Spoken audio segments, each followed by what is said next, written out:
Daily. Taste the Daily.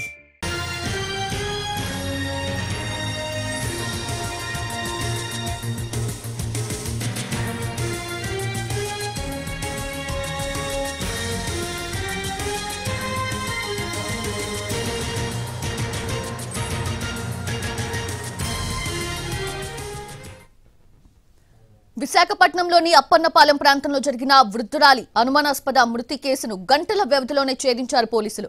అత్త జయంతి మహాలక్ష్మి పెడుతున్న వేధింపులను భరించలేక కోడలే హత్య చేసినట్లు దర్యాప్తులో తేలిందన్నారు. అత్తను చంపి ప్రమాదం జరిగిందంటూ కోడలే తమకు సమాచారం ఇచ్చిందంటున్న విశాఖ వెస్ట్ ఏసీపీ పృథ్వీ తేజతో చిరంజీవి ఫేస్ టు ఫేస్ ఇప్పుడు చూద్దాం.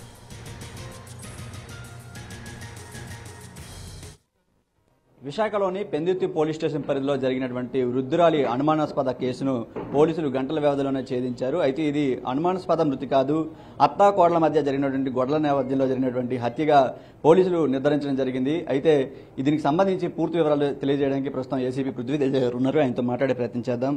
సరే, ఈ కేసుకి సంబంధించి మొదట అంతా కూడా మనం అనుమానాస్పద మృతి కింద కేసు నమోదు చేయడం జరిగింది. ఒక ప్రమాదవశాత్తు మంటంటుకుని ఒక వృద్ధురాలి కాలిపోయిందని చెప్పి ఫర్దర్గా మన విచారణలో ఏం తెలియంది, ఎటువంటి విచారణ చేపట్టారు? ప్రాథమికంగా దీంట్లో అయితే ఫస్ట్ వాళ్ళ కోడలే దీంట్లో కంప్లైంట్ ఇవ్వడం జరిగింది. ఆవిడేం చెప్పిందంటే, ఇందులో మా అత్తగారు తన యాక్సిడెంటల్గా ఫైర్కి గురైంది, ఇంట్లో మేము మామూలుగా ఆడుకుంటుండగా పిల్లలతో ఆడుకుంటుండగా షార్ట్ సర్క్యూట్ వల్ల మంటలు వ్యాపించడం వల్ల అవి ఆవిడ చీర కంటుకుని కాలిపోయి చచ్చిపోయిందని ఆవిడ ఫస్ట్ ఇనిషియల్గా అందరికీ చెప్పిందండి. తర్వాత మేము సీన్కి రీచ్ అయ్యి దర్యాప్తు చేయగా ఫర్దర్గా మాకు కొన్ని అనుమానాలు వచ్చినాయి. దాన్ని మనం బలపరచుకోవడానికి మేము మిగతా ఇన్వెస్టిగేషన్ చేసాం. ఇన్వెస్టిగేషన్లో తేలింది ఏంటంటే, అత్తకి కోడలికి కూడా ఇప్పటి నుంచి గొడవలు పడుతూ ఉన్నారు. సో దానివల్ల ఆవిడ మనసులో ఆవిడ మీద కక్ష పెంచుకుని ఇప్పుడు మొన్న రాత్రి డిసైడ్ అయింది ఎలాగైనా ఆవిడని అంతమొందించాలని. దానికి తగ్గట్టుగానే ఆవిడ ఒక ప్లాన్ వేసుకుని దాని ప్రకారం ఆవిడ పిల్లలతో కావాలనే ఒక ఆట ఆడిస్తున్న నెపంతో ఆవిడ చేతులు కాళ్ళు కట్టడం జరిగింది. ఆవిడ కదలేని పరిస్థితిలో ఉన్నప్పుడు ఆవిడ మీద పెట్రోల్ అది పోసి అక్కడ ఉన్న ప్రమిదిని ఆవిడకి నిప్పు అంటుకోవడానికి కారణం కింద చేసి ఆవిడ చనిపోవడానికి కారణమైందండి. అంటే సంఘటన జరిగిన సమయంలో ఎంతమంది అక్కడ ఉన్నారు? ఎవరైనా దాన్ని అడ్డుకునే ప్రయత్నం కానీ ఏమైనా చేశారా? ఈవిడతో పాటు ఇంకెవరికైనా గాయాలయ్యాయి? ఇది జరిగినప్పుడు వాళ్ళ పిల్లలు ఎవరైతే ఇప్పుడు ఇది చేసిన కోడలు ఉన్నారో వాళ్ళకి 2 పిల్లలు, ఒక పాప బాబు, వాళ్ళిద్దరూ ఉన్నారండి. ఇంట్లో ఇంకెవరూ లేరు ఆ టైంలో. ఆ పాప కూడా సడన్గా అక్కడ వాళ్ళ నాన్నమ్మ గారికి ఇలా జరిగింది, దగ్గరికి వెళ్ళింది. ఆవిడకి కూడా కొన్ని బర్న్ ఇంజురీస్ అయినవి. ఆవిడకి ప్రస్తుతం ట్రీట్మెంట్ జరుగుతుంది. అంటే ఈ విధంగా అత్తను అంతమొందించాలని చెప్పి ఆవిడకి ఎలా తట్టింది? అంటే ఎవరైనా సజెస్ట్ చేశారా? ఈవిడ వెనక ఎవరైనా ఉన్నారా? ఈవిడ ఓన్ డిసిజన్ తీసుకున్నారండి? ప్రస్తుతం జరుగుతున్న ఇన్వెస్టిగేషన్ ప్రకారం అయితే ఆవిడ ఓన్ డిసిజన్ లాగా అనిపిస్తూ ఉంది.